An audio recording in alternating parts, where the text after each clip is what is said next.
বিশ্বনবীর মেয়ের জামাতা আলী রাদিয়াল্লাহু তাআলা আনহু মদ খায়া নামাজে দাঁড়াইছে। মাগরিবের সালাতের ইমামতি করতে যে সূরাতুল কাফিরুন লা আ'বুদু মা তা'বুদুনের জায়গায় ভুলে মাতলামি করতে করতে পড়তে শুরু করছে আ'বুদু মা তা'বুদুন, লা বাদ দিয়ে দিছে। লা আ'বুদু মা তা'বুদুনের অর্থ হলো, ও কাফির মুশরিকরা, তোমরা যেই মূর্তির পূজা করো আমরা ওইটার পূজা করি না। কিন্তু উনি যেটা পড়ছে আ'বুদু মা তা'বুদুন, এর অর্থ হয়ে গেছে তোমরা যেটার পূজা করো আমরা ওইটার পূজা করি। হযরত আলী নাকি মদ খাইয়া মাতাল হয়ে মাগরিব নামাজ পড়াইছে। আরে হারামজাদা বক্তা, হযরত আলী মুসলমান হয়েছেন 12 বছর বয়সে। জিন্দেগিতে কোনদিন তিনি মদের বোতল স্পর্শ করেন নাই। তোর বাপ ইহুদিরা তোরে যা খাওয়াইলো আর তুই তাই বললি? একবার চিন্তা করলি না কার সামনে কথা বলিস? হযরত আলী 12 বছর বয়সে মুসলমান হয়েছেন, আর ওনার জন্ম হয়েছে কাবার ভিতরে। এই জন্য পৃথিবীর ইতিহাসে একজন মহিলা যার নেফাসের রক্ত বের হয় নাই, তিনি হযরত আলীর মা।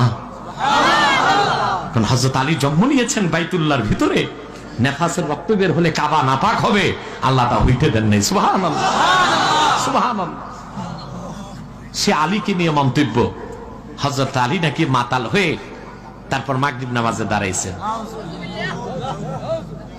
আমি তো বহু আগেই এই হাইব্রিড বক্তাগুলোরে কাফের ফতোয়া দিয়েছি। আলেম ওলামা তো আমার বিপক্ষে অনেকেই ছিল, এখন সব লাইনে চলে আসছে। তো ঘুরে ফিরে তো ওস্তাদের কথাতেই ফিরতে হয়, এই ফিরাটা আগে ফিরলে হয় না?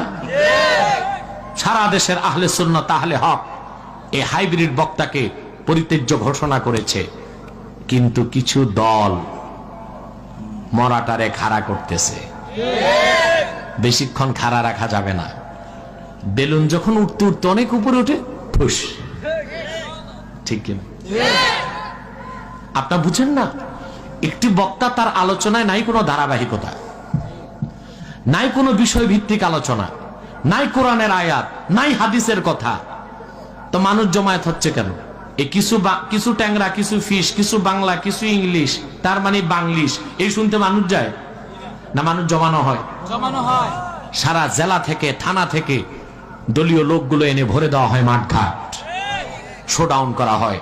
বাংলাদেশের মানুষ ভাত চাবায় খায়। বাংলাদেশের মানুষের আইওয়াজ চলবে না। এদেশের মানুষ বিবেক সম্পন্ন মানুষ। আমি বলবো তোমাদেরকে, মরার দায় তোমরা নিও না, তোমরা নিজেদের মরতে হবে। ঠিক কিনা?